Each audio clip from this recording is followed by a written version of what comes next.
अब हमेशा एक चीज याद रखें कि 1 किलोवाट जो है वो हमेशा 4 यूनिट बनाता है, इससे ज्यादा यूनिट नहीं बनाता। अक्सर इसमें फ्रॉड भी हो रहा है। फिर कुछ दोस्त इस चीज का ख्याल नहीं करते कि छत पे जो धूप आ रही है उसके क्या मामला हैं। अस्सलाम वालेकुम दोस्तों, आप सोलर सिस्टम लगवाने जा रहे हैं और सोलर सिस्टम आपने लगवाना है और आपने कितने किलोवाट का सोलर सिस्टम लगवाना है, आपकी जरूरत क्या है और ये जरूरत आपको पता कैसे लगे और आपकी जो छत है वहां पे वो सूटेबल है सोलर सिस्टम के लिए या नहीं है। और खास तौर पे आप आईपीपीस की वजह से कितना ज्यादा एक्स्ट्रा बिल पे कर रहे हैं। अच्छा, सबसे पहले जो चीज आती है वो आती है छत। अगर आपकी छत बिल्कुल क्लियर है तो वहां पे आप बहुत इजीली जो है वो सोलर सिस्टम लगवा सकते हैं और आपको किसी भी किस्म का जो एलिवेट हुआ जो आपका एक स्ट्रक्चर होता है जो आपको हवा में उठा के लगाना पड़ता है पाइपों के जरिए, वो नहीं लगाना पड़ता। उससे आपका खर्चा एक तो बच जाता है। अच्छा, अगर तो आपकी टैंकी जो पानी वाली है वो भी बिल्कुल साइड पे करके और उसका साया जो है वो छत पे नहीं आता, तो एक वेल एंड गुड है। और आपकी छत अगर क्लियर है और खास तौर पर दीवारें आपकी अगर नीचे और इर्द गिर्द के जो आपके घर बने हुए हैं, अगर उन्हें उन पे ऑलरेडी सोलर सिस्टम इंस्टॉल है तो और आपकी छत पे साया नहीं आता, तो फिर तो आप बिल्कुल क्लियर कट अपनी छत के ऊपर सोलर सिस्टम लगवा लें।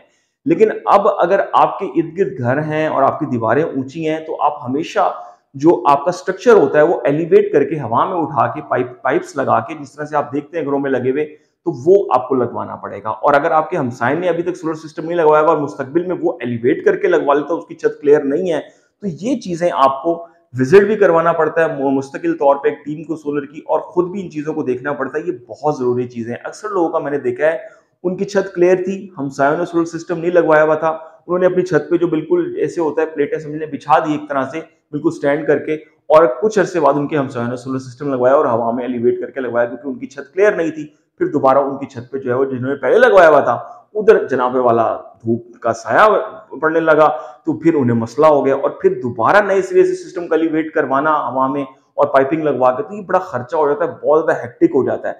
हमेशा इस छोटे से पॉइंट को याद रखें, आपकी छत क्लियर है, आपके इर्द गिर्द का क्या माहौल है, आपकी दीवारें कितनी ऊंची हैं, हमसाये की दीवारें कितनी ऊंची हैं, टंकी का साया कहाँ पड़ रहा है, तो ये बड़ा बेसिक पॉइंट होता है। अक्सर लोग मिस कर जाते हैं और उसकी वजह से उनको एक्स्ट्रा पेमेंट करनी पड़ जाती है और एक्स्ट्रा तौर पे फंस जाते हैं। एक तो ये चीज हो गई। अब आ जाते हैं टेक्निकली तौर पे कि आपका महीने में कितना सोलर सिस्टम का जो है वो खर्चा बनता है। देखिए, आपके घर पे जो बिल आ रहा है उस पे इस तरह से पूरे साल की एक रेटिंग होती है।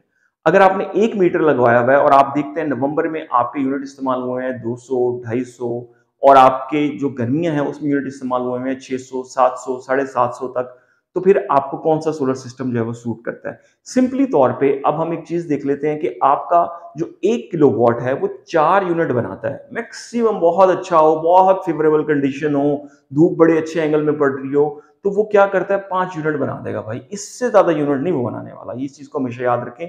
लोग फ्रॉड करते हैं और कहते हैं जी हम ये 6 किलोवाट का सेटअप आपका लगा रहे हैं, आपके तो 800 यूनिट बनेंगे। कतई नहीं भाई बनेंगे, ऐसा नहीं हो रहा, ऐसा बिल्कुल भी फिजिबल नहीं है। कभी धूप भी होती है, कभी धूप नहीं भी होती, वो सर्दियां हो वो गर्मियां हो, मामला चेंज होते हैं। थोड़ी सी आपको कट ऑफ देखना पड़ता है इस मामले में, तो इस चीज को हमेशा याद रखें। आप एक 6 किलोवाट का सिस्टम लगाने जा रहे हैं, 4 यूनिट बना रहा है, तो आपका महाना जो यूनिट बनेंगे वो 650 से लेकर 700 आपके महाना यूनिट जो है वो 6 किलोवाट का सिस्टम बनाएगा।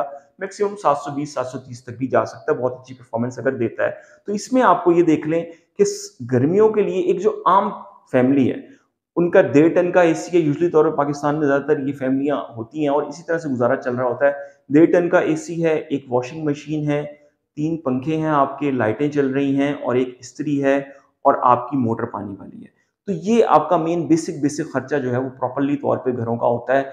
अगर आप इस सिस्टम के तहत चला रहे हैं तो भाई आपके लिए 5 किलोवाट और 6 किलोवाट का सिस्टम बहुत ज्यादा सूटेबल है। आप खुद ये कैलकुलेशन निकाल सकते हैं, इसमें कोई रॉकेट साइंस नहीं है, कोई बड़ी भारी भरकम चीजें नहीं है।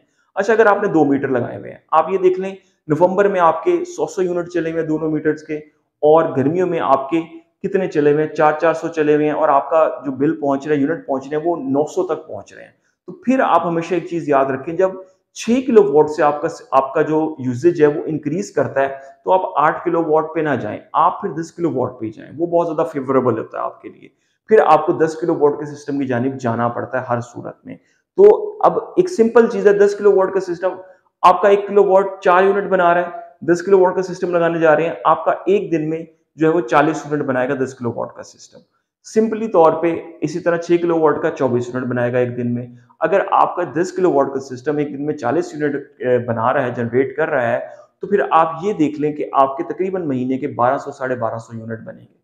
तो उस हिसाब से फिर आपकी यूसेज होगी, आप अपने गर्मियों को और सर्दियों के बिल को कंपेयर कर लेंगे और उस हिसाब से अपने मामलात को लेके चलेंगे। तो ये एक बड़ा आसान फार्मूला है, इसमें कोई कंफ्यूजन की जरूरत नहीं है। हाँ, अगर आप चाह रहे हैं कि आप ग्रिड फीडिंग करना चाह रहे हैं, ग्रीन मीटर लगवा के करना चाह रहे हैं, या आप हाइब्रिड सिस्टम लगवाना चाह रहे हैं, वो फिर एक बिल्कुल ही डिफरेंट और सेपरेट टॉपिक है। इस हवाले से वीडियोस मैंने बड़ी डिटेल के साथ नीचे बना के जो है वो अपलोड की हुई है, आप वो भी देख सकते हैं। तो क्लियर कट जो है वो चीज वो बिल्कुल सिंपल तौर पे ये है कि अगर तो आपका जो सिस्टम है, आप ये देख लें कि 4 यूनिट बना रहा है 1 किलोवाट, तो आप उस हिसाब से अपने बिल को कैलकुलेट कर सकते हैं, अपने बिजली के बिल को देख सकते हैं और सिस्टम को उसी तरह से आप इंस्टॉल करवा सकते हैं। और छत की क्लियरेंस का मैंने आपको बता दिया।